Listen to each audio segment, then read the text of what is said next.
Panneaux publicitaires, poteaux électriques, arrêts de bus, feux tricolores, ces différents supports sont souvent utilisés abusivement pour faire passer certaines annonces ou informations. Pour accompagner l'action du gouvernement dans le cadre de la Semaine nationale de la propriété, la Chambre des afficheurs de Côte d'Ivoire initie une opération panneaux propres. Elle vise à déshabiller les affichettes apposées sur les mobiliers. Ce jeudi, les communes de Cocody et de Trècheville ont été passées au peigne fin.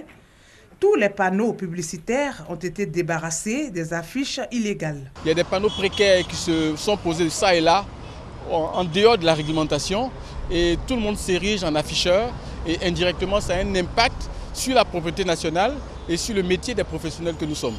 Donc c'est un signe annonciateur de notre engagement à lutter contre l'insalubrité et contre tout ce qui est inapproprié, parce que les panneaux participent à l'embellissement de l'environnement des citoyens. On tient à la propriété de la ville d'Abidjan. L'émergence aussi, on veut aussi y participer. L'anarchie dans le milieu des panneaux publicitaires, la Chambre des afficheurs de Côte d'Ivoire n'en veut plus.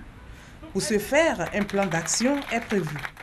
Nous avons décidé de mettre en place une brigade pour pouvoir suivre et continuer à nettoyer les panneaux pour que les panneaux restent propres. Ça, c'est la première des choses.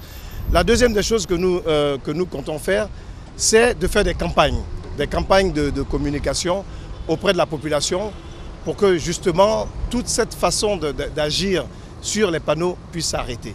L'opération Panneaux propres va s'étendre à plusieurs communes du district d'Abidjan et villes de l'intérieur.